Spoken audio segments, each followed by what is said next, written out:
Okay, I would say it gives people meaningfulness in their life Mm-hmm. because the thing is, every day we live in a very gray world where, like, you get up, you go to work.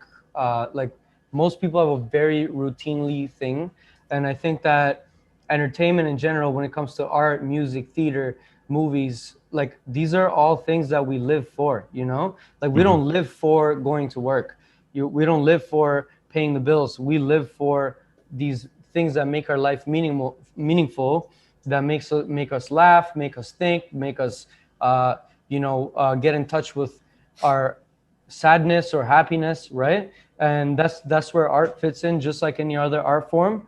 And when you're walking in the city and you're seeing these murals, right? Like, when I go to Montreal, for example, and I see all these murals, I'm so stimulated, right? Mm-hmm. And it's so different from where, if we're to just be buildings. You know what Mm-hmm. I'm saying? Mm-hmm. Those pieces give the city identity and meaning, you Mm-hmm. know?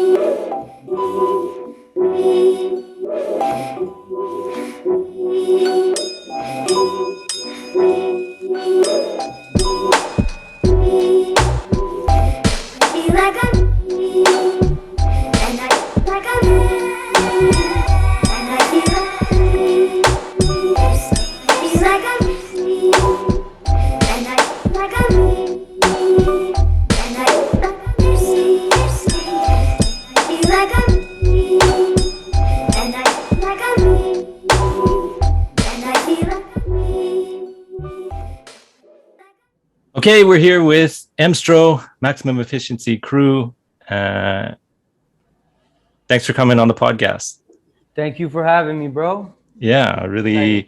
really appreciate you coming on, and it's been cool seeing your kind of art career take off in the last, I don't know, five years or something like that, whatever it was.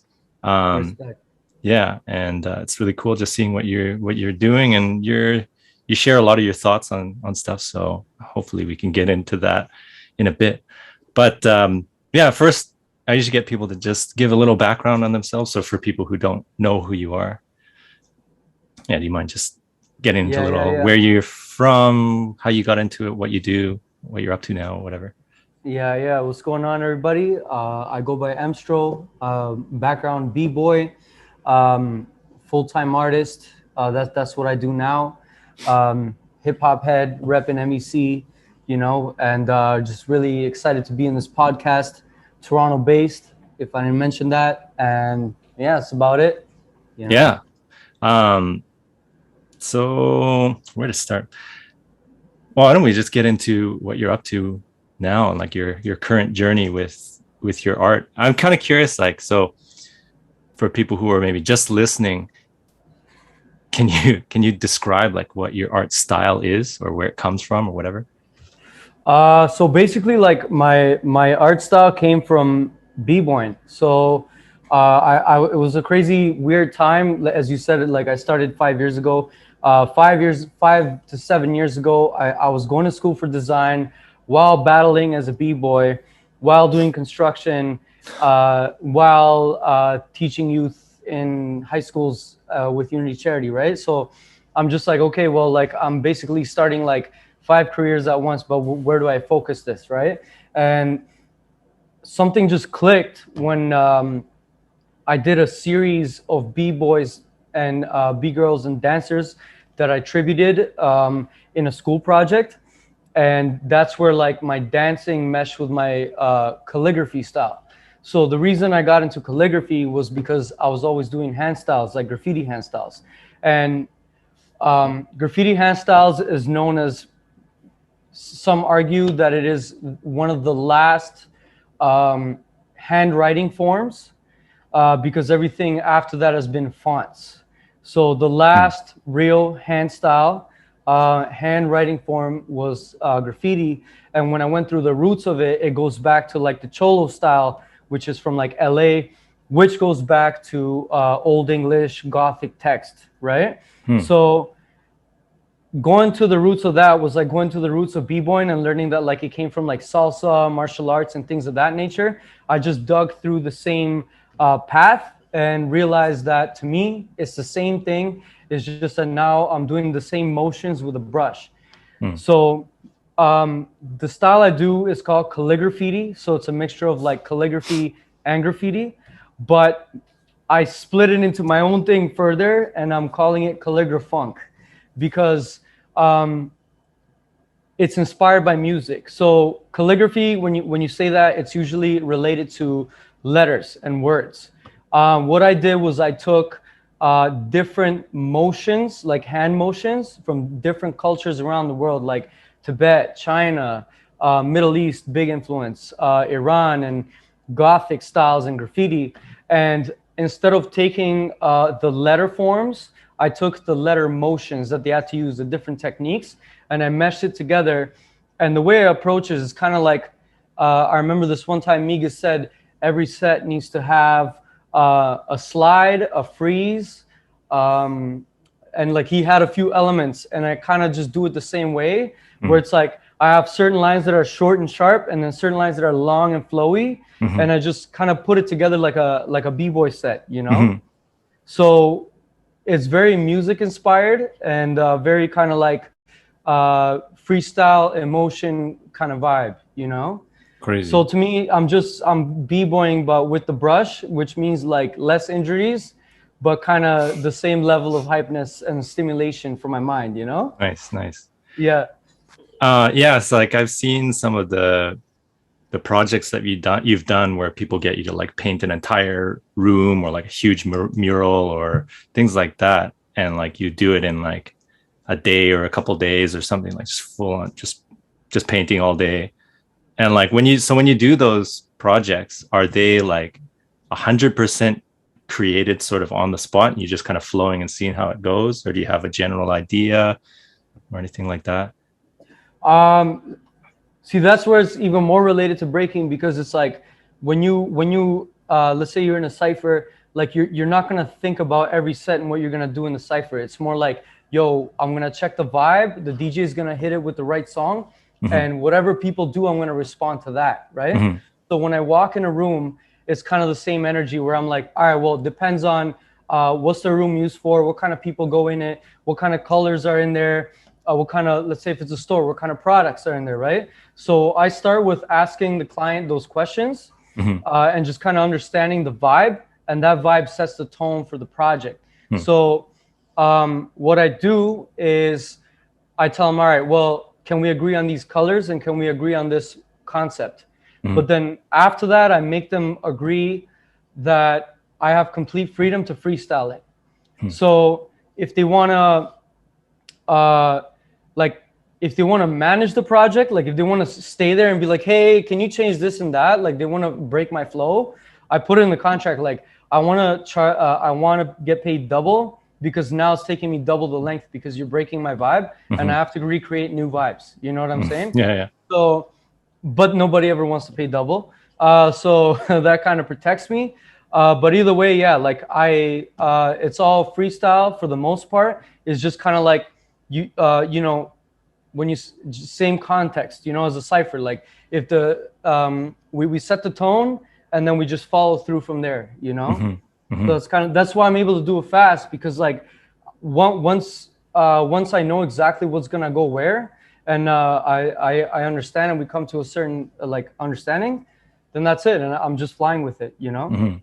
Yeah, that just reminds me of some of the stuff that I've read about, yeah, just flow and motivation and things like that. And one of the big things that can help people with like motivation and drive to do something and achieve that sort of like flow state, whatever you want to call it, like is that sense of autonomy, and you do it your way. You have agency over like when you do it, how you do it, who's in your team, like that kind of thing. Who are you doing it solo or with these people? You get to pick who's there, and you get to like really customize your experience of how you do it and that kind of thing. And it's right. Yeah.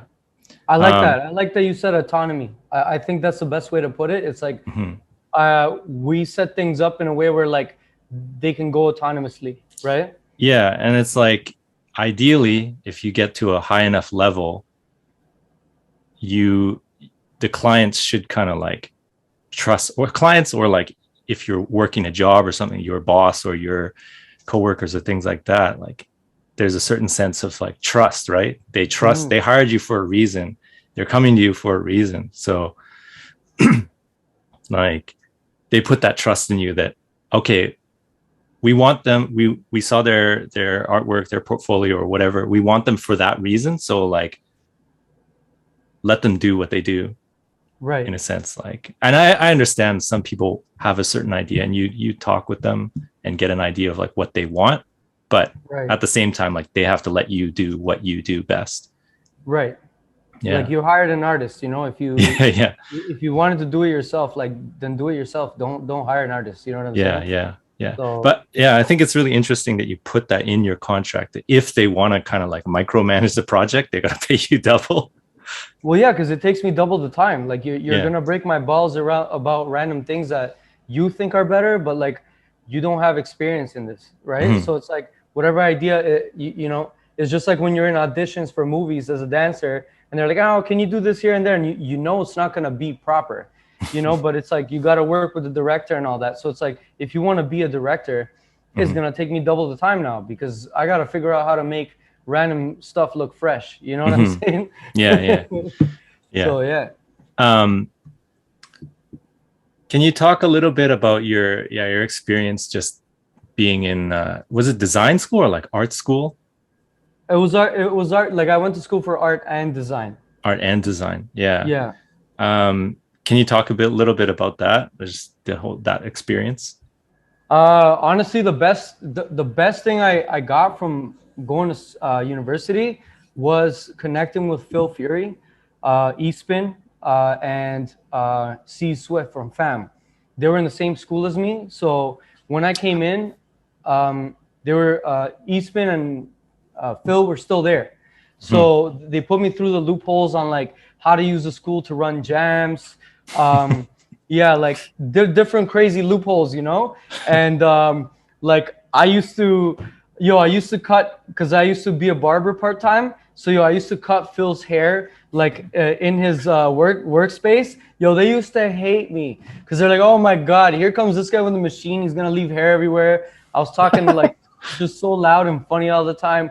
And anyways, honestly, that was the best part of it. And just seeing how Phil took, because Phil was heavy into b-boying back then, and seeing how he took dancing to his thesis, like his last year of thesis, that was really dope. Like he really took like all the things that he was into in terms of like dancing and hip hop and turning into like an academic thesis. And it was so dope. And like just seeing, he did it so effortlessly, you know, like I'd never seen him stress. Like a lot of artists, they're like, oh my God, like I don't know where's this going. And they're like, yo, Phil's just, it's just like butter. Like I'd never seen him stress about an artwork ever, you know? And that was so dope because it kind of showed me how to make good work and make it about myself, you know? So I'd say that was the best part. Besides that, honestly, like I just had to meet a bunch of deadlines and kind of just figure out like, how can I communicate my passions on an academic level? And Phil was way better than me at it. And I really struggled to even the last year when I did my thesis, like it was hard for me to kind of mesh it because I was like so heavy into the b-boying that when I'd show up my pieces that like captured like Midas or other I did like Midas, Ken Swift, Alien Ness, like I did a bunch of cats that I attributed. In my head, I'm like, yo, it's just a bunch of guys ciphering. But like the class was like, what is this, you know? Like they didn't know what ciphering was or whatever. And I'm just like, I don't really care about your opinion. No, because this is what I want to do, right? Yeah. So that's what it kind of came down to. But I gotta say the design stuff that I learned was really dope because that's what really helped me make my work look good. You know, it's kind of like where in dancing, like, you know, you learn you to have good form and have, you know what I'm saying? Like good placements. Like I learned the foundation of aesthetics through design, you know? So when I graduated, I had a good grasp of what looks good. and that's what really helped me with making like good murals for clients, you know. Yeah, that's really interesting. Like, I think that's something that is kind of lost in dance, like, or not lost, but because like dance, at least breaking, is like so informal sometimes. Like, Yeah. there's a way to do it, but kind of there's no formal place. There are places you can learn it, but like it's kind of like whatever people have learned over the years, and they just kind of teach that. And like it's not Yeah. always so common that people will talk very strictly about like, how does this look, how do you structure around effectively, even if you're freestyling or things like that. Like it's Right. very just kind of like, yeah, you go out there and feel it, which is partially true. But Yeah. you know, if you don't pay attention to those little details, like, you know, how do you actually look when you're doing this, regardless of how it feels, like that's stuff that'll set you apart from, you know, the other people. If you have that feeling, but then you also have the aesthetics of how that movement looks, or how this windmill looks, or how this like freeze looks, that kind of thing, like it Right. can take you really far. Right. And you know it's crazy because like when I first got an MEC, like I didn't really know a lot of people outside of Toronto, and you were one of the first cats that I actually got to physically be around. Like when we went to, remember when we went to where did we go? Florida. We went to Oh yeah. I think that yeah. was when we first actually met, or was it in Toronto one time randomly, and It then we was in met again? Toronto one time, yeah. But that Yeah, was yeah, when like you know, like we were like doing footwork, a lot of footwork, and a lot of like we were getting down a lot at the hotel, right? yeah. And you know that's like there's still a universal principle to what good breaking looks like, I feel. And like you could do a lot of crazy stuff, but it's like if you're dragging your feet, Mm-hmm. like that's just not fly. You could do whatever style and any way you Mm-hmm. feel, but I just feel like if you're dragging your feet, that's kind of just out of the equation, you Yeah, know. yeah. Or if you're pointing your toes while you're doing freezes or power, like there's just certain aesthetic principles Yeah. that like apply to no matter what you want to do and how crazy you want to do it. and Mm-hmm. and that's when like when I saw your style and your crew, I was like, okay, this is really different from Toronto, but there's a certain universal form Mm-hmm. that was still there, you know, and Mm-hmm. a certain understanding. And I was like, yo, that's dope. I never seen that approach before, you know, Mm-hmm. but it was dope to see it within the principles. You know what I'm saying? Yeah. I think So like that's something that maybe now people are starting to think a little bit more about, that kind of stuff, a little bit deeper about particularly breaking, like these sort of, yeah, universal principles of like, yeah, well, you can do whatever you want, sort of, but there are certain things that you got to kind of like abide by, you yeah. know, certain things, certain little details. And it's like, it doesn't mean that everyone has to look the same, but there's certain things that you got to do that like, that keep the aesthetic of like breaking. It looks like breaking. Yeah. Yeah. Exactly. It's like, yo, it's like you could do whatever boxing style you want, but like if Mm. you're kicking somebody in the balls in a boxing ring, like you're not boxing anymore. You know what I'm saying? That's Yeah. kind of like how I see it, you know? Yeah. Yeah. Um, very true. I want to ask you about, because I know like one of the people that mentored you, or at least had an influence, like when you were starting out, was Jedi. Yeah. Can you talk a little bit about him, or just that, like what he taught you, that kind of thing? I only know the name and I like little bits and pieces about him, but yeah. Mm.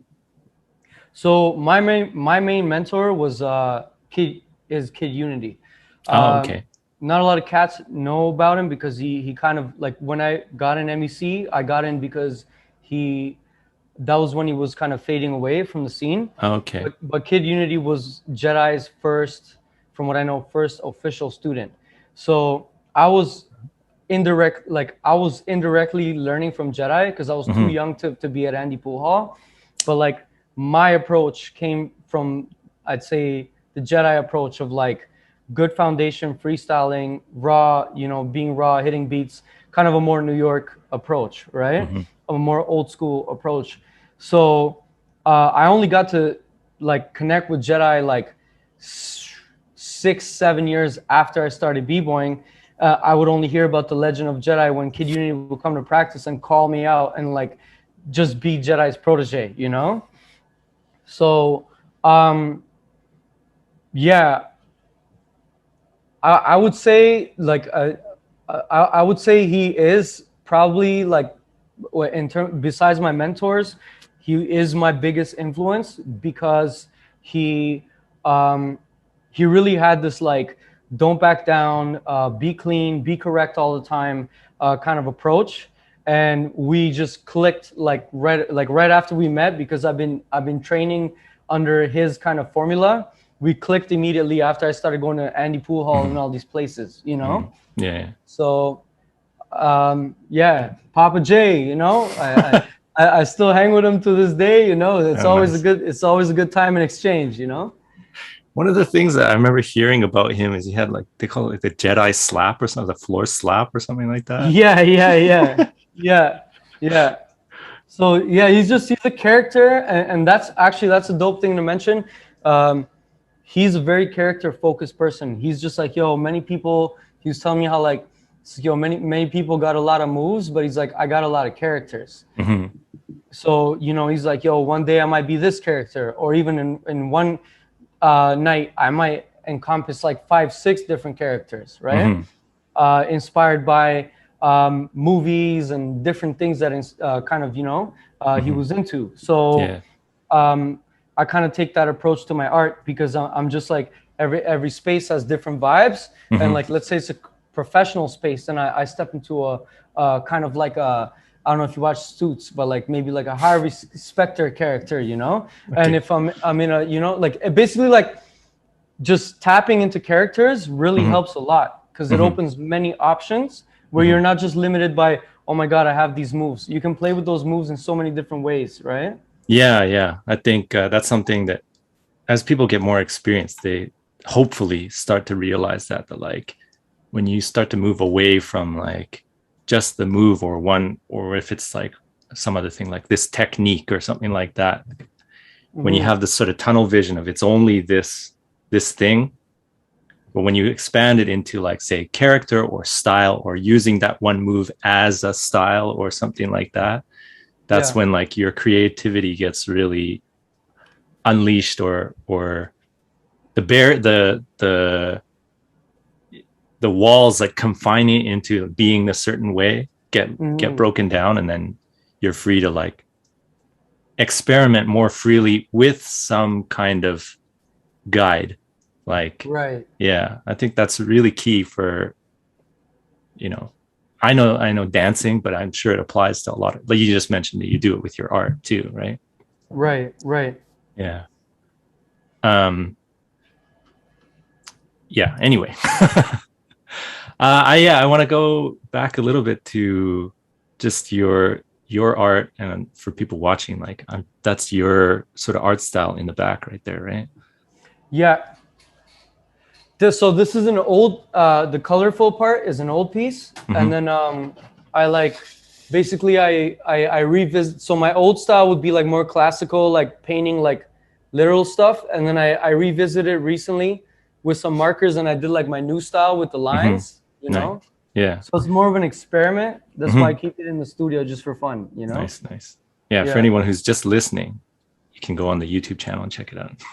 Or Sick. you just go and follow Emstro. Yeah. But yeah, you mentioned this like before we started this chat, but like you have a sort of an art name, or like an alter ego, I guess, or you have Mm. like even Emstro is sort of like an alter ego, right? Yeah, yeah. Yeah. Do you want to get into a little bit about that? I saw your recent little post that you made. Oh yeah, yeah. But it's kind Um, of interesting.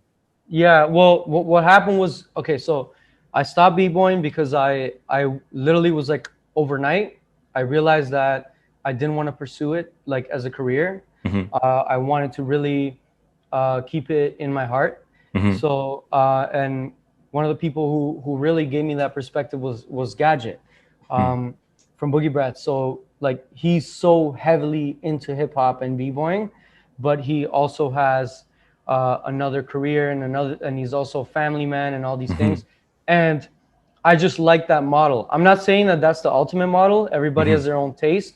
Mm-hmm. I just didn't see myself doing theater or teaching workshops. So I had to kind of see what really aligns with me in other ways while I'm still into hip hop and all those things. But for the beginning, I was like, I'm just gonna go with my government name as an artist, because a lot of artists, a lot of professional artists just go with their name, you Mm-hmm. know. After a while though, like after a couple of years, I realized I'm like, you know what, like this isn't really suiting me, because my name is what my mom calls me when, as I mentioned in my status, Yeah. that's what my mom calls me when I don't do the dishes, you know. Like I'm like, I need a name that really describes me and what I do and honors all parts of me in the background, because I'm still like, you know, my homies are still the same. I didn't change, you know. I wasn't like, I didn't suddenly just like change circles, or you know what I mean. Like Mm-hmm. I still, there are certain things that will always be dear to me. So I realized I need a name that really honors me as Rei and me as Emstro. And it took me a year to find Medeio. It's an ancient word which means a bridge. So that, and I was always like, yo, I'm a hybrid. Like, you know, I'm a hybrid, first of all, because, you know, I'm chilling with Switch on the weekend and the homies, and I'm like turning up at a jam, and I'm being crazy. I'm in a cipher or whatever. And then and you know, the next day I wake up and I'm in a boardroom meeting, you know, like being super clean and proper. But I'm like, these are both parts of me. Like, I don't live a double life, you know? So, like even the people I know professionally know my history. Mm-hmm. I don't hide it, right? So I'm like, let me just find a name that honors both. And I found that Medeio is dope, not just because it's an ancient word from my country, Albania, which honors my roots, it honors my history, but also I really like the accent because it confuses people. And it's kind of like Chanel, right? If you know Chanel, you know you read it Chanel. But if somebody comes and reads it Channel, then you know they're not about that life. You know what I'm saying? So, you know, if you know Medeio, you know it's pronounced this way, right? And if you don't, then you pronounce it different, right? So it's kind of like, it's a little exotic in a way, you know, in a good way, where it's like you gotta know who this person is and how to pronounce it. Mm-hmm. Yeah. So Yeah, that's how I came up with it. that's cool though. Yeah, I think that's like something that I'd kind of been thinking about in the last few years about, yeah, just like authenticity and character and that kind of thing. And like, you know, you can talk about it with like, say, someone's style or something, and how do you find your style and that kind of thing. And a lot of it is like really understanding who you are and what you do, what you like and don't like, what you want to do, what you don't want to do. And like it's just cool hearing that idea of like there's all these different parts of you, but they're all sort of like they're all a part of you, and you don't like shy away from it. It's not like, yeah, you have your different faces that you kind of put on, but it's all kind of you at the same time. Like it's all Right. representing you, and it's all Honestly, man, connected. yeah. It's really hard to keep up with an image you've made up, Mm, you know. Like yeah, if you're gonna make up a story about yourself and like make up a certain identity, like yeah, you're gonna have to watch over your shoulders for the rest of your life and yeah, be scared that somebody's gonna expose you. yeah, And it's just you know, it's way harder to do that. And I also, that's just not me, you know. yeah, So yeah. yeah. Like it really clicked in my head when I was listening to, I don't know if you watch like pro wrestling or you used to watch it, I don't know. But I'm Some of pretty it, sure yeah. I'm pretty sure most people, a lot of people know who like Stone Cold Steve Austin is, Yeah. right? And it was like, I think it was with him, but it could have been like any wrestler who said this. But he was talking about just like character and like Stone Cold, the character, the rattlesnake, and how that kind of came about. And like a lot of it was, or maybe it was Bret Hart who said this, I don't know. But he was just talking about like these, because in pro wrestling you kind of have to have a character. There's a person that you play in the ring and in the interviews and things like that. But the best ones were always an extension of that person's real character, or like they're drawing Right. from something that's real so that they can do it authentically. They can make it feel real. They can make it feel authentic. And Yeah. like, yeah, they were always like the best people were always sort of extensions of who they really are. Mm. And so as an audience member, you see that and it comes off as more authentic, even though it's like pro wrestling and it's all fake and Yeah. whatever. It's easier to Yeah. connect with it. And I think that's like something that, whether you're talking about pro wrestling or dancing or art or movies or anything like that, that's a big thing. Is like, is whatever you're doing like connecting with the person viewing it or listening to it. And like, Right. that's the biggest thing you can do, in my opinion. It's like connect, have some kind of emotional connection with the person viewing it or listening to it or whatever. Yeah. 100%. Yeah. Um yeah, like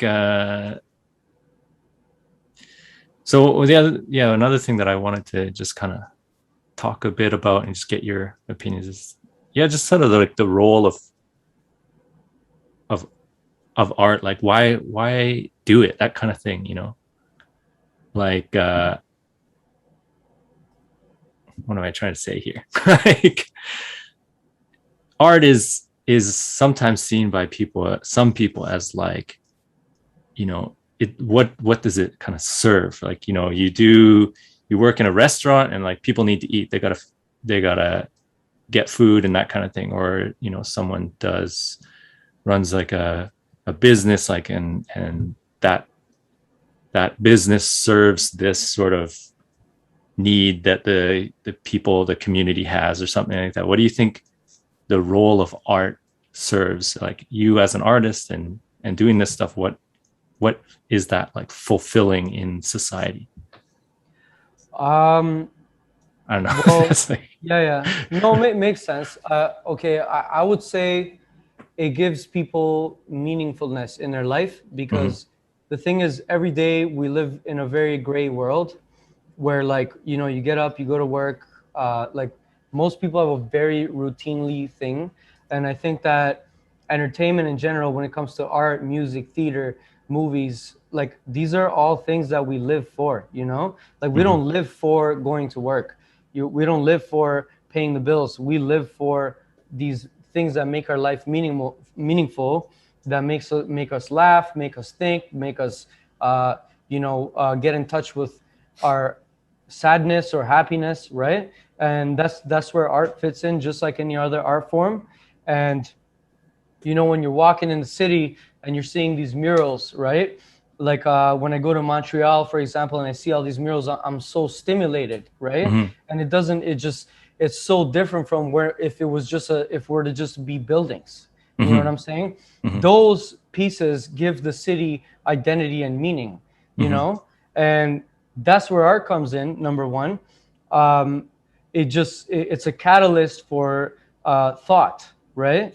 For thought provoking things, mm-hmm, in a good way. It's playful, you know what I mean?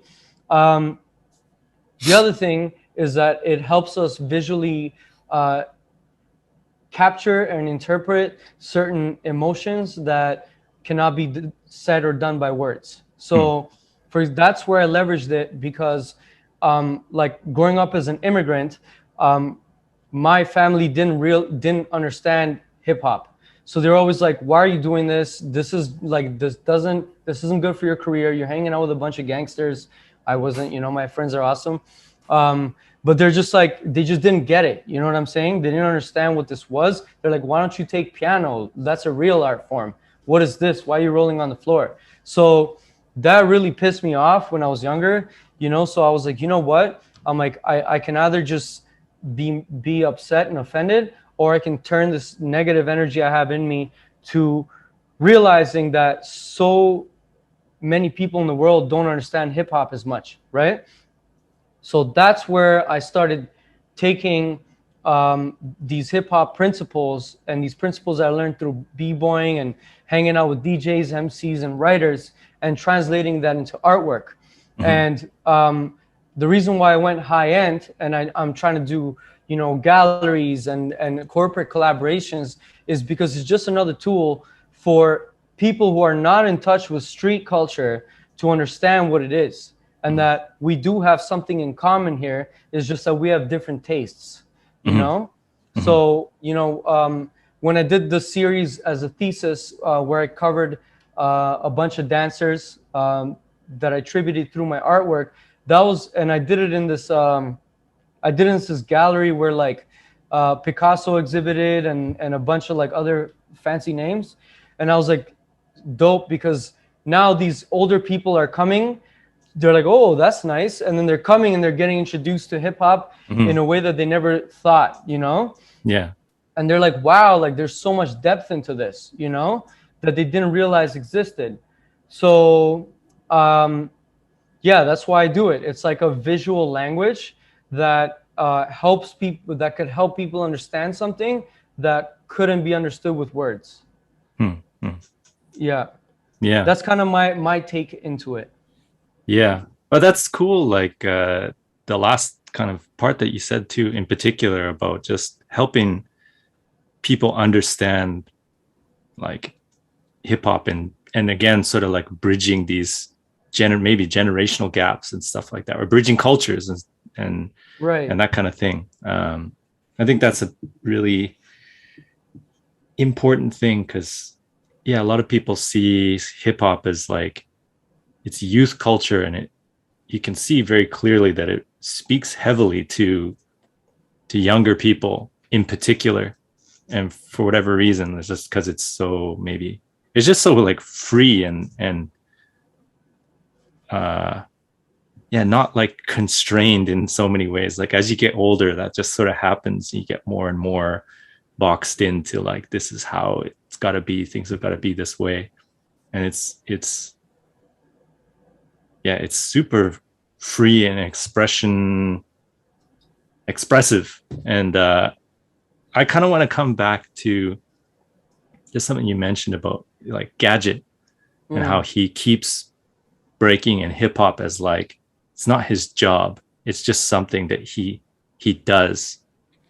Like it's just part of his life. And I think that's really important to like, you know, whether people do it as a job or not, that's up to them. But I think people got to remember that stuff like art, dance, music, and these kind of things are also just something to like, to help you remind you of that freedom that exists in the world. And it's not all about order and constraint and 9 to 5 and that kind of stuff. There are these things that are just kind of, why do they exist? Because it's cool, because it's beautiful, because it's looks nice, or because it makes you feel a certain way or whatever. Like it's no real particular reason necessarily. It's just, you just want to do it, or you wanted to make it, or you wanted to express this thing that's in there that wants to come out, that kind of thing. Right. I mean, yeah, it's like I know, like for him, it's like it's a therapy, you know. Like it's, you know, like I always compare it to like how a lot of people like they go to the sports bar and they have a few drinks and talk. Like me and the homies, like we don't do that, but we session instead. You know what I'm saying? Or some people go fishing, or you know what I mean? Like this is our recreational thing. Yeah, It just yeah. happens to be really hard and also, yeah, and really fresh, you know? Yeah, but like, you know, people do that with, say, like martial arts and things like that, or people do it with working out. Like Right. there's all kinds of things that they don't. I think that's something that, like, say, the breaking community in particular needs to get out of their head, is like, if you do this, it's only for the competition, or it's only for a career, or it's only for whatever. And if you don't have that, like, there's no point in doing it. It's like, there's so much stuff that you get from just doing it and keeping it in your life that that's so, I don't know, yeah, therapeutic, or just like it's like stress relief, and it keeps you active, and it keeps your mind sharp, and all these things, and it keeps connections with other people, and you're bonding in that way. And yeah, I think people just really need to remember, like, why did you even start in the first place? Like, it's just Right. usually because it was just cool, and like Right. you Hey, just saw hey, something. some Yeah. people, yeah, like there's so many homies that like disappeared, you know, like Hmm.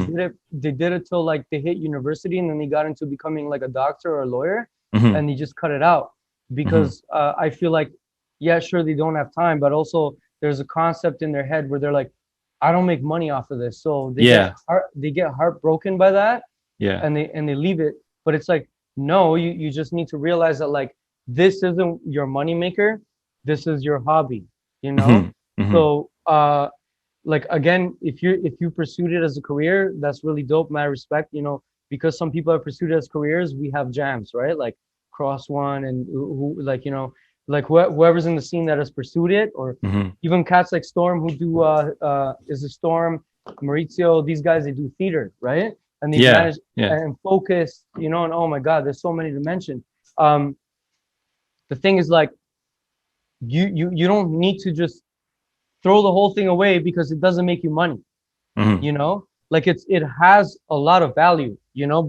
Like you're exercising, you're talking to people. For me, like it helps me shift my mind outside of my work because all Hmm. day my mind's running about work, you Yeah. know? Yeah. Yeah. Oh, I got to do this and that, and this is due, and then I got to talk to this guy, and then boom, and then I have a team, and then like when I go and I chill with Andel and Switch, like it's just a like it's like a stand-up comedy show. Like we're just laughing, we're talking about random stuff, and it's Yeah. just like it's a good time and it's so meaningful and so recharging. You know what I'm Hmm. saying? Hmm. Like and it's so valuable, you know?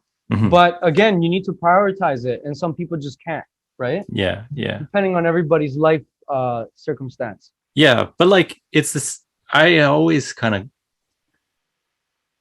have this parallel of like breaking is very similar to having a good conversation, like a good, say, a good cipher, a good, like, whatever, a good Yeah, battle, even, but whatever, like that kind of thing, was just exchanging with people, and just ciphering and that kind of thing. Like, it's the same kind of feeling, except it's physical, as like having a good conversation with people. So like just you talking about when you hang out with Switch and Andel, and whoever, and like you guys are just joking around and stuff like that. That's like one of those, it's another form of this sort of free expression, and like whatever you kind of call it, like stress relief, and just forgetting about all that other stuff that like that exists in your day, or your daily life, that kind of thing, and just having that moment of just sort of pure free expression and that kind of thing.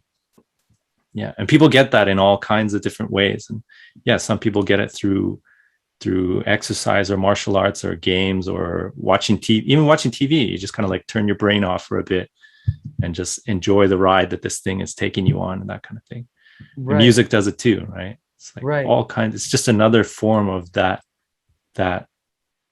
whatever. But I think you got to have the right like mental approach going into it. If you're going mhm, into it as like, because I think a lot of people with breaking in particular have this, where it's still based around like coming up with this move and impressing people and like whatever. And that's part of it. But, for some people, that's like the main thing. And if that doesn't exist, then like there's no reason to do it.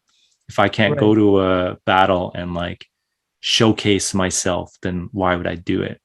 You know, right. if I'm not in the top 8, that kind of top whatever, if we're winning a jam or something like that, like why would I do it? Yeah. Right. No, makes sense. Just different purposes, right? For Yeah. different people, you Yeah. know? Yeah. Yeah. Exactly. Um, yeah, I want to talk to you about yeah, just you coming back to art as like career and that kind of thing. But I think sometimes that's hard for people to balance, like artists and I noticed it a lot in the breaking community, that it's really hard to like balance doing this as like a business, and but keeping it kind of like true and pure to what it is or whatever. So can you talk a little bit about just your experiences doing your art as your career, and yeah, just some of the ups and downs or things that you have to do to make it work? Well, first of all, I had to be willing to change a lot as a person, Mm, um, because when I was b-boying, I had a very unprofessional behavior. mhm, Um, if I were to, like, I used to like Unity charity was my first taste of like professional etiquette, you know, mm, and like I'd be the type of guy who like wouldn't even show up to a gig and wouldn't even announce that I'm not coming, or if I'm showing up, I'm like acting out of pocket, you know, like I just I didn't know, and I realized that I really need to change myself if I am gonna pursue this thing, because mhm, I ended up in a place in my life where I had to do construction and work warehouse, and I realized I'm like, yo, this isn't for me, and I have all this talent and potential, and it's all gonna go to waste if I don't tighten up, because I'm already gonna have to be on time for something to make money. I might as well be on time for the things that give me purpose in life, and then I was like, you know what? Let's just learn business. And my first taste of business was A, from uni charity, B, from watching rappers talk about their business journeys, you know, just like listen to crazy stories about like Mob Deep going to like different record labels and shooting their shot when they were like 14, 15, and like nobody mm. was giving them a chance. And then the first chance they got, they like screwed it up big time, you know, like Havoc brought a gun to the interview by accident, and Jeez. and yeah, and he accidentally shot like the manager in the stomach while playing with the gun. Yeah, Oh my God. like and like, but these are like things that really I could relate to and inspire me. Not that I ever brought a gun anywhere, but like um they inspired me to realize how much people are willing to do in terms of resilience, you know, and obviously like over the years, you know, crews like Mob Deep really tighten up because they did great, you know. And then listening to other cats like, you know, recently like the late Nipsey Hussle or 50 Cent Story or, you know, Master P, all these guys just taking in how they went from the streets to the corporate without Mhm, really having to like bend their identity and turn into these people who they aren't. You know what I mean? And like them figuring out how to put on their homies and like who should be put on. You know what I'm mhm, saying? So that really inspired me a lot. And then seeing graffiti writers like Bacon and Quest, who are like really respected in the streets, like go and do these beautiful corporate projects, you know? And I'm like, yo, I could still be myself while having the freedom to do what I love and get paid for it so I can live off of it, right? mhm, And that was really dope. And but it took a lot of humility for me to change and accept that like I really need to tighten up as a person. Um, so I went after I graduated, I took like a 6 month business intensive course, and that like kind of changed my whole perspective, you know, and that really helped me understand like how to conduct myself, how to present myself, you know, and like there's so many things that are just like b-boy foundation where it's like just learn this and then you could be whoever you want and feel however you want, but like these are certain principles that you got to mhm, follow, you know what I mhm. mean? Yeah. So I'm still myself. There's certain things I won't do or bend for. Like if you ask me to paint the Teletubbies, I'm not gonna do it. I can't relate to it. But yo, like for example, like my client, which is down the street, like he's into heavy metal, and I was like, yo, that's dope because I love that rudeness and looseness of heavy metal, and I can relate to it. I'm not a metalhead, but like I have something in common either Mhm, way, you know, like with the splashes. And he's like, yo, just go off and do whatever you want. And like I was like, yo, that's sick, you know. So we did a really cool project there. And then I have a lot of my clients who love hip hop just like I do, you know, and my mentors too. Like I have really good mentors, and they're all just hip hop dudes who they're just older than me and they have way more experience in their business world, you know. mhm. So, anyways, I kind of went on a tangent, but like, That's fine. uh, if I were to sum it up, I had to humble myself and seek mentorship and really be ready to pivot and change and like never give up because I've failed so much. I've been through so many ups and downs.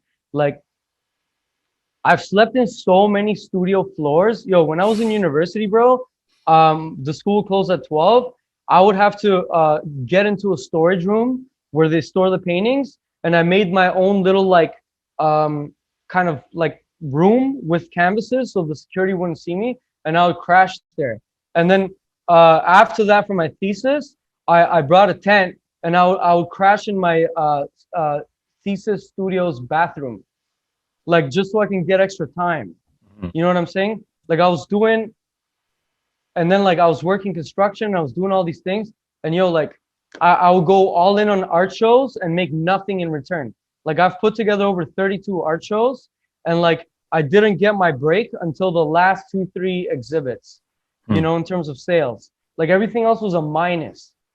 Like I would save up money and just blow it, you know, like not blow it, but like make attempts at trying to get this thing to go, you Mhm. know. Yeah. And yeah, like I just kept getting back up, and I think that's like Jay-Z said, he's like the most genius thing I did was that I never gave up, you Mhm. know. Like anybody that knows Jay-Z's story, like he got rejected a lot, and like he's like, screw it, I'm gonna just start my own thing. And kind of Yeah. that's what I did, you know. Like the Yeah. galleries all said no, and I said, you know what, I'm just gonna start my own thing, you know. Mhm. Yeah. Yeah. I think that's like that's a big thing is you if no one's going to give you the opportunities, you make your own opportunity.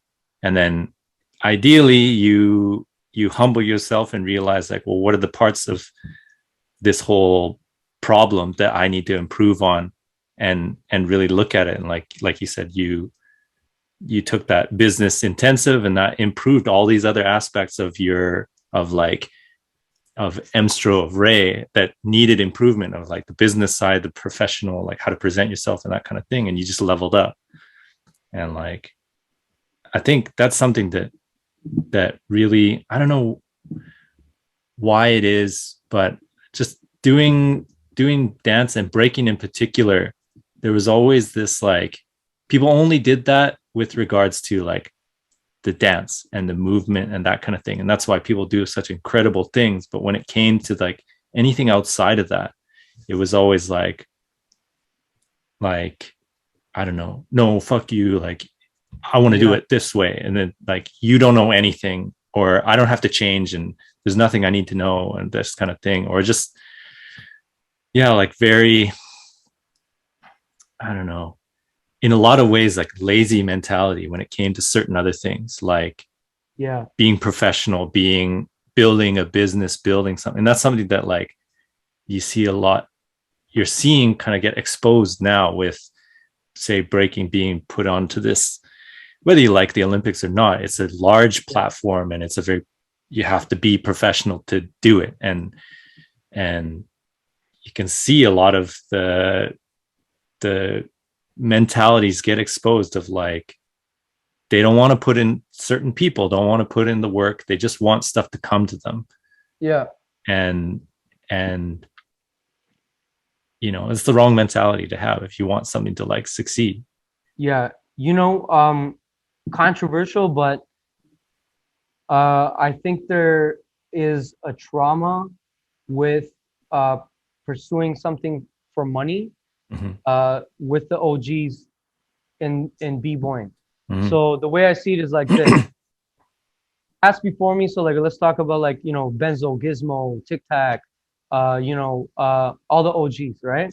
The thing is, they had to, or CFM, they had to figure out moves from tapes, Mhm. right?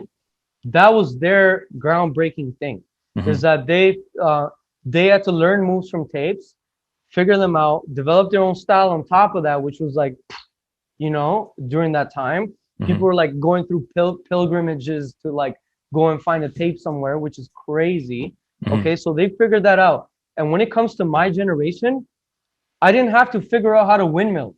I didn't have Mhm. to ever reverse the tape and be like, yo, that 5 seconds of that like windmill, I need to figure this. No, like they gave them to me. They gave me Mhm. those techniques because they Mhm. already discovered them. I didn't have to reinvent the wheel. But then Mhm. what's the next step after that?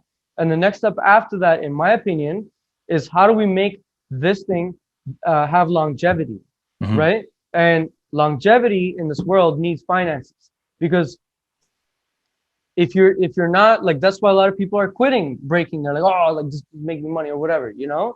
And I think they passed down a lot of dope concepts, but they also passed down, because they were the first to get into the corporate world as b-boys, they got screwed over a lot, Mm. right? They didn't know how to protect themselves legally, so they got shafted, they got like exploited. So Mhm. now they're going to the younger generation, some of them, and they're like, yo, it's whack to like do corporate collabs, it's whack to do this, it's whack. Mhm. So yo, I'm real, I make no money, I barely make any money out of it, you know what I mean? Like there's a lot of OGs who like love the fact that they make $0 off of b-boying or anything that they love.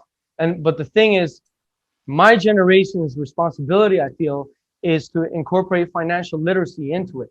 Hmm. I strongly believe that financial literacy is a hip hop element. You Yeah. know, hats like Nas, you know, are they fake? You know, he makes millions of dollars. Are they fake?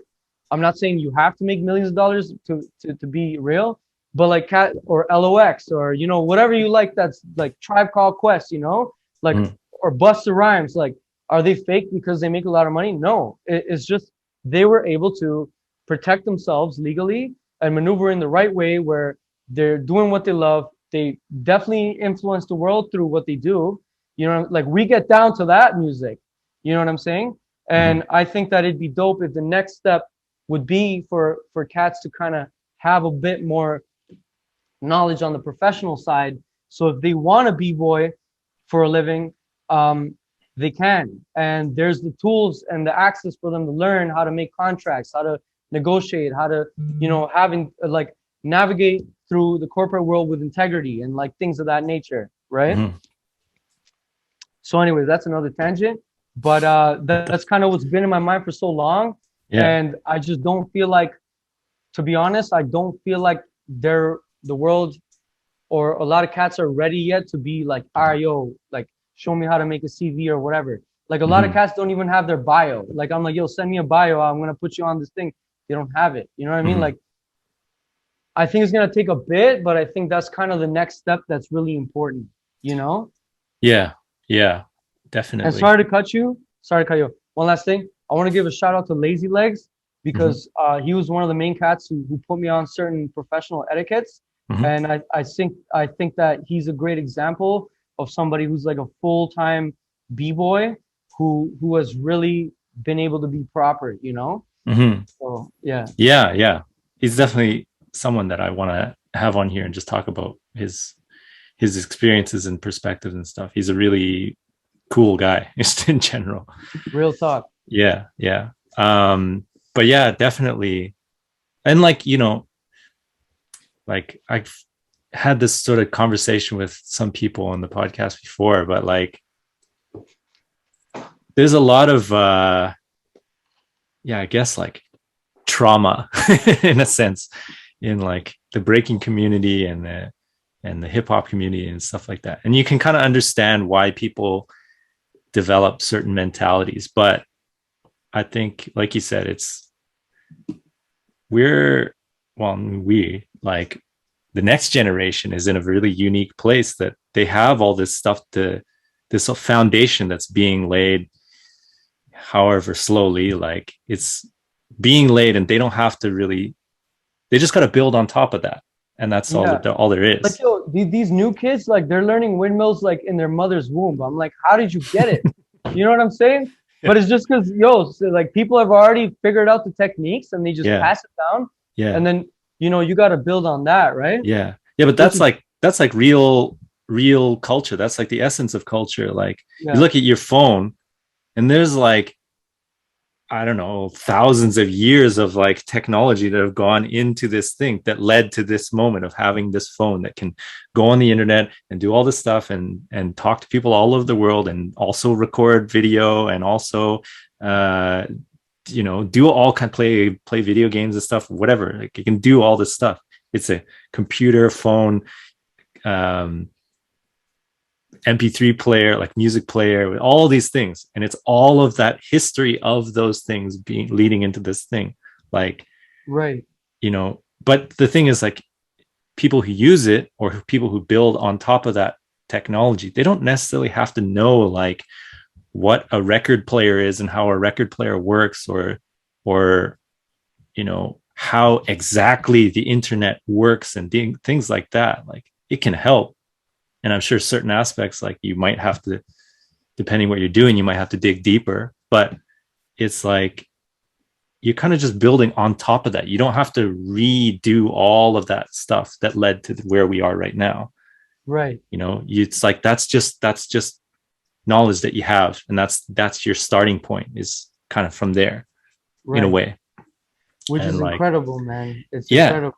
You yeah, know, just seeing these younger cats, like, you know, it's like me and Switch call it like the remote control effect, because it's like their physical capabilities are like so high, because it's just like, yo, they're learning 90s at like 6 years old, you know what I mean, or yeah, whatever. yeah. So now the older cats are trying to get them to do the things that they couldn't do, like the things that they, yeah, the things that, and I'm not saying like they're doing, I'm not saying that they're like making them bite their thing, but it's just like they're having fun with them, Yeah, because yeah, they're like, yeah, yo, do that 90 again, then pause it and reverse flare, and like, yeah, because yeah, they yeah. can do it. You know what You I live mean? Like, vicariously kind of through yeah, through like, them. yo, it's so sick though. You know, Yeah, yeah, yeah, it's really dope. You know, yeah. so But like that's the thing, is like, you know, regardless of people's, or whatever, people have like trauma in the past. Part of getting through that is like dealing with that and moving on, and moving towards, like, you don't hold on to that.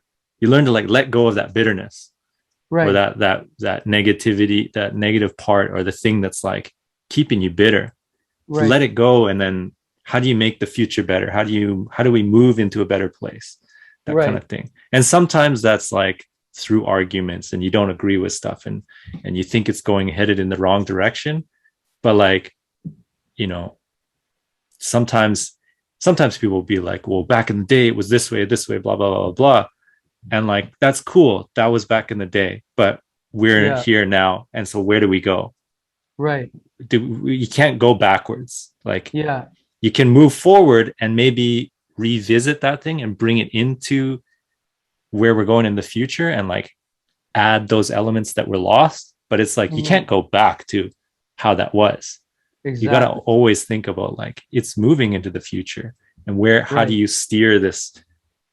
Like, one of the best ways that I've heard it be talked about is like, you know, some people will be like, oh, you're in a boat, you're in a canoe, and you're going down a river, and you can't, like, it's really hard to reverse and go back, so you just kind of have to go right, where the river is going, and you can kind of steer it. But at the end of the day, like, it's going to take you where it's going, sort of. But I think a better example is like, I heard it as like an elephant. You're riding an elephant, and you have yeah, some control, but then, you know, sometimes the elephant will just be like, I don't know, I want to go this way, and it's way yeah, bigger than you, and you can't control it. yeah, But there's certain things that you can kind of steer, right? Like, yeah. yeah. No, 100%. By the way, I wanted to ask you, like, how did you, like, back when you started, like, how did you guys pick up b-boying? Like, was it like what were your first, like, I guess your first or second year into it? Yeah. Like, because you didn't come from the YouTube era, right? So it's like, what were the Yeah. things? Everybody has an interesting story about that. So like, most of my crew, we started like roughly around the same era. So it was like the the VHS era, moving into the very beginnings of the internet era. Mm, So people were still learning from tapes and DVDs. And and one of the really interesting things that Nathan, a guy in our crew, talked about, like, our crew started on the island, on Vancouver Island. So it was a little right, bit okay, isolated from the Vancouver scene. And one of right. the things that he talked about was like, they would have times where they'd go and visit Vancouver for a jam. Mm, And it's kind of like they just see this new world, or this different way of thinking about things. And they get mm-hmm, all this sort of like inspiration, in a sense of like, not like, oh, I see that and I want to bite that, but like, just, hey man, there's so many different ways of thinking.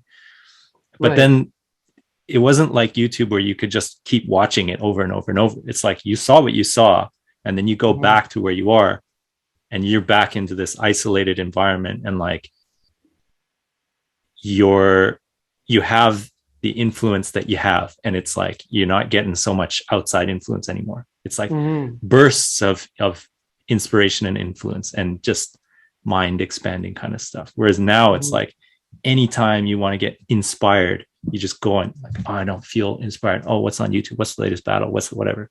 You know, it's kind of like there's something to be said about working with the limitations that you have and that kind of thing. It can really help push you creatively and that kind of thing. But that's like, I think Vancouver is kind of weird because there were sort of like OGs and that kind of thing that were around. And so like kind of the generation before me, they learned a lot maybe from those guys that were kind of before them. So like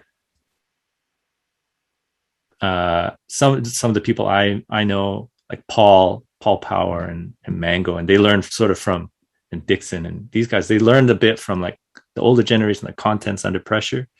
And but the problem with Vancouver is like almost all those guys just kind of went their own separate way, and they still did stuff within hip hop, but like they kind of disappeared from like the breaking scene. And I always think of that as like one of the reasons why maybe Vancouver just doesn't have like that lineage that say Toronto or maybe Montreal has, because like there's people that stuck around. Like you guys have like Benzo and Gadget and you know, lots of Jedi, lots of these people that they stuck around, and they're, even if they're not doing it as their job or whatever, they're still there, involved in the community, involved in mentoring people and stuff like that. So like Vancouver was, I always think of it has these sort of like resets where just everyone, they get to that point where, like you said, a lot of people will just stop breaking and then they just kind of disappear. And so it always has these like, it builds up and then it kind of dies down, and then it builds up and then it dies down, and it builds up and it dies down. And so it's like, it's kind of weird in that sense. But like how we were like influenced, I guess, was just the people around us. But it was like the tapes that were going around, so like Freestyle Session and stuff like that era of breaking. And then for me personally, like Vancouver got a lot of what do you call them, like exchange students from Japan, or like people doing like working holidays. So that was a big thing too, at least when I was starting out. It's like guys from Keep It Real or just people from Japan, and they were just really good. They happened to be really good, and they were a huge influence on me, and that got me into like the Japanese scene and who's doing stuff there. And so for me personally, that was a big influence. But and then as it went on and the internet era kind of comes in, that's when you get exposed more to, like, I found out about other Canadian crews. So I saw like Bag of Tricks, and I saw Boogie Brats, and I saw whoever, right? And but that was like when you had to download videos, and it wasn't streamed and stuff like that. Right. So it was still sort of like you had to really want to find something. And you had to be like, wait a day for the thing to download or something. Right. Yeah. No, that's crazy, man. That it's always really dope to hear, you know, to hear the start, you know? Yeah. But I think that's the big thing. Like a lot of people like shit on the YouTube generation now of like, you know, you have such easy access and you're, you know, whatever. But the thing is, like, everyone did it in their own way. It's just the same thing happening in a different circumstance in a different time. Absolutely. You ask, or was I forgot the quote. It's like, ask and it'll be given, or whatever. It's just kind of like, you know, you guys wanted this, you guys wanted certain knowledge, and you went, you seeked it, and you found it, you know. And same with these young guys, like, yo, they're so blessed because they have access to like so much old school footage, new Mhm. footage, mid-school footage, like Mhm. all kinds of stuff. All they have to do is search it up, right? Mhm. And there is footage, Yeah. But like the thing is, some people say that as like this sort of privilege that they have, that they're so Yeah, blessed to have that. But at the yeah, same time, like it's really hard to stand out and be different. yeah, And it's really hard because you're just bombarded with all like you're bombarded with footage from everywhere.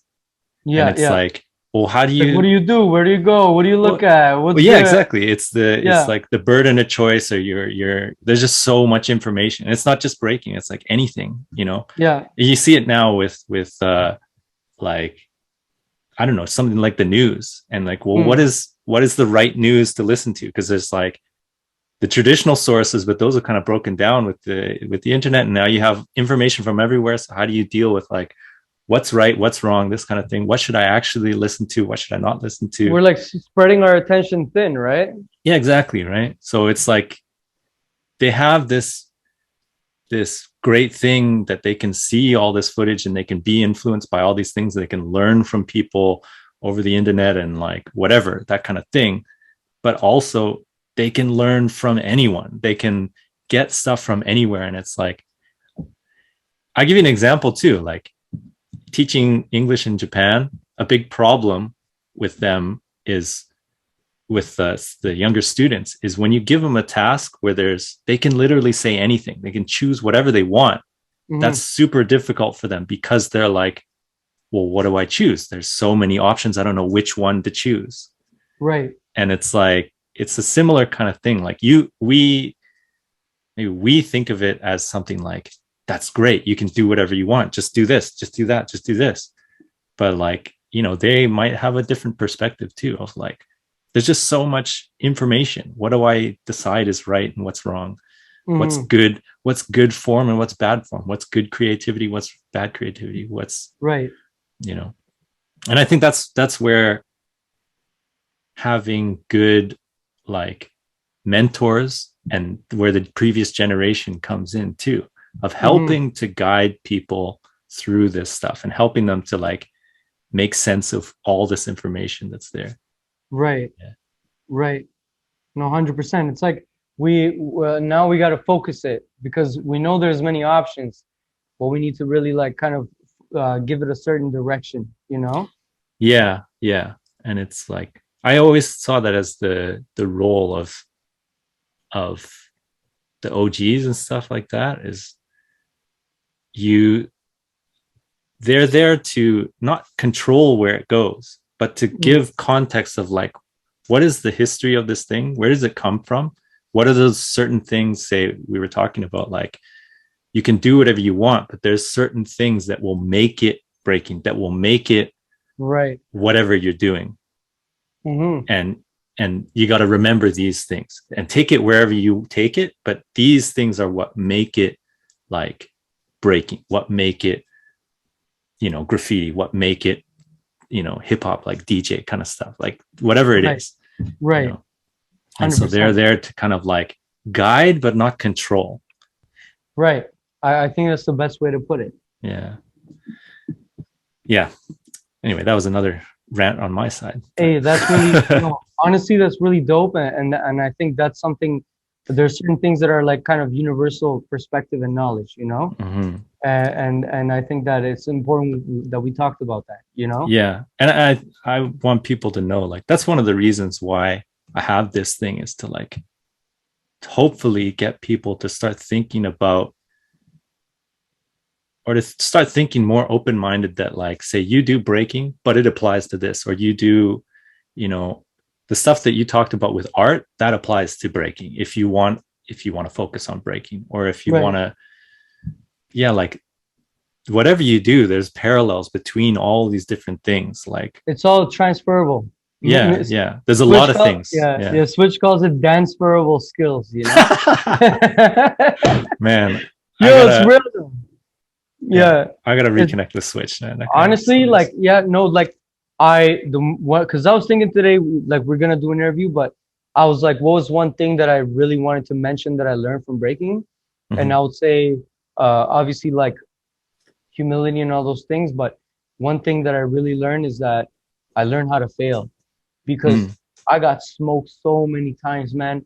I got fucking smoked. Like I would lose so many battles in front of like thousands of people. You know, I'd invite like family or whatever, like, and you know, or yo, my mentor, like, yo, he would like, because we were training at this community center, and then like this was when I was 14, 15. So all the girls that I like were outside in the parking lot chilling, you know, hanging with the bad boys. Then I'm inside b-boying, and then when we come out on our break, they would battle me on the parking lot, and I'm like, now all my high school crushes are seeing me get smoked, you know, and like, yo, like I learned how to lose, you know, Yeah. Yeah. and like learning how to lose has taught me, like, I think is the reason why I never gave up.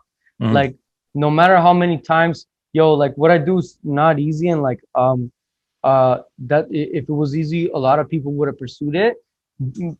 Well, anything that's like your kind of your dream, especially in the creative world, like you want to pursue it. Like it's hard, you know, we all know that, right?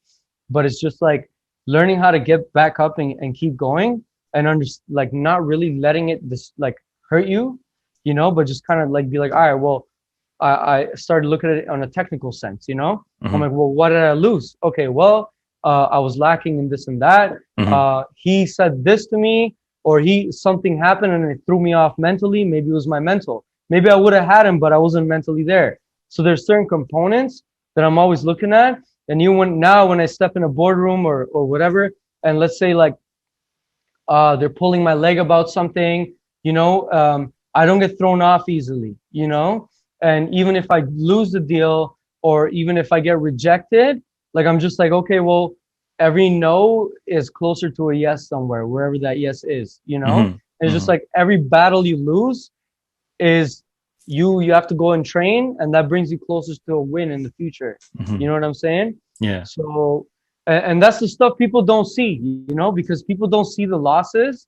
They'll see like the highlight reel of you, and the highlight reel of me, and the highlight reel of a whoever, like a celebrity or whatever. And it's like they don't see like Michael Jordan. I think he lost like, yo, there's like this crazy stat about how many hoops he missed, and like, you know, it's like higher than so many other players, you know. Mm. Yeah. And he's Yeah. just like, yeah, it's like because I failed more than everybody, you know. Yeah. Yeah.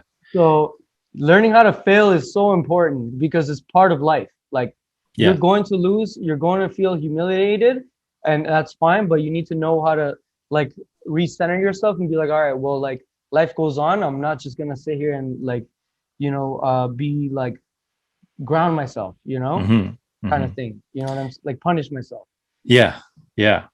Um, that's a perfect message, I think. Yeah. You And know? transferable skills, you know, you Yo, get, you that's get, verbal skills, bro. you get that no in the boardroom or whatever. You can look at that and be like, well, why did I get that no? Was it Yeah, something about the way they think, or could I have done something better? Could I have presented it in this way? What if I tweak this? What if I do this? Like, you know, yeah.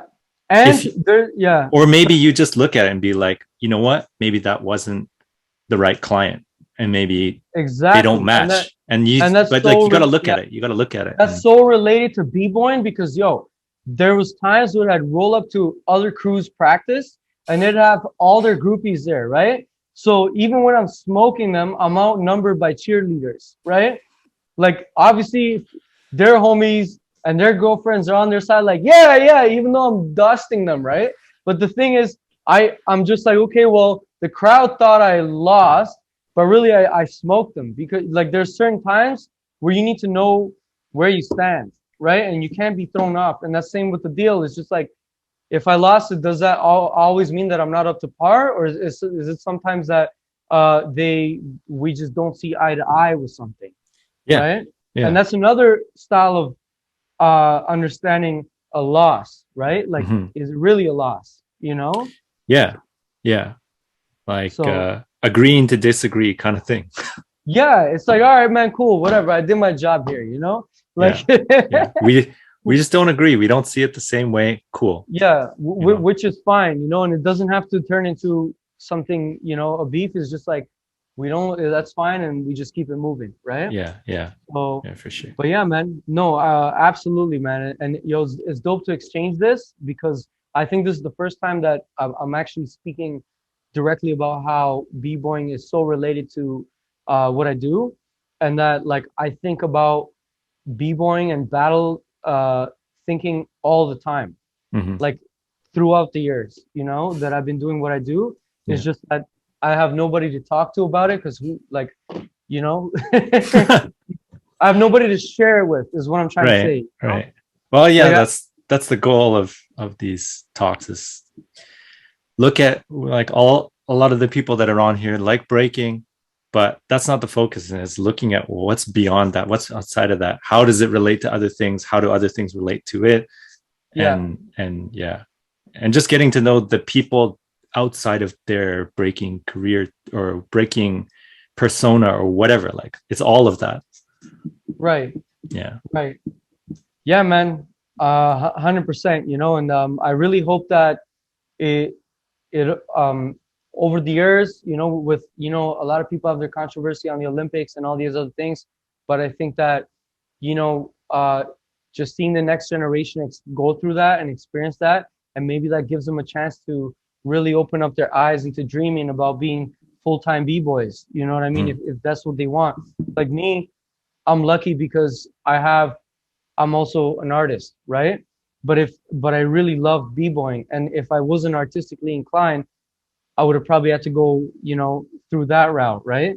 And if we can make it easier for people by giving them more knowledge, you know, same as like the cats who had to learn the windmill from scratch. Mm. It's like if we teach them those career skills without them having to reinvent them through mistakes, you Mm. know, I think it could be just easier and faster. And you know what I mean? Yeah. Like Yeah. more people can continue to do it, you know? That's the point of culture. That's real culture, is Yeah, passing on these traditions so that people don't have to relearn this stuff. Like it yeah, just puts them in a better space. Like I think that's why we're as a human race, like where we are, why we are where we are. I can yeah, think it's yeah, because we have this idea of culture and being able to pass on knowledge from the past.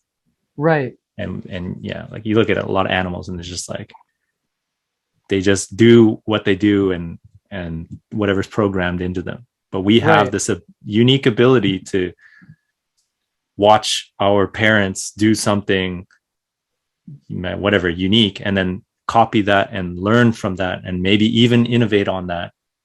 Who knows, like, and make it better. And then yeah, our kids or someone else's kids or whatever see us doing that. And that's why it's like so important, like mentors and older generation, to be these good role models and be good guides and be good mentors and that kind of thing for the right. future generation. Yeah. 100%, man. Yeah. I think that's a good spot to wrap things up. Emstro, it's good connecting with you again. It's been a Likewise, while, man. but Been a long been time, bro. I think since Florida. I'm not gonna lie. yeah, yeah, I think so. But it's cool. It's been cool seeing your journey, and that's one of the beauties of like social media is even if we haven't stayed completely connected the whole time, like I still kind of see your journey and what's going on, and you're doing cool stuff, and I always respect people doing that. So I want to do my best to share people's journeys, share people doing cool things and with other people. So yeah, thanks for coming on and sharing Amen. your ideas Thank and you your so art much and for stuff. having me, bro. Yeah, Yeah. appreciate And it, brother. yeah, if you haven't, do you have any last things you want to say before we sign off? Um, It's up to you. damn.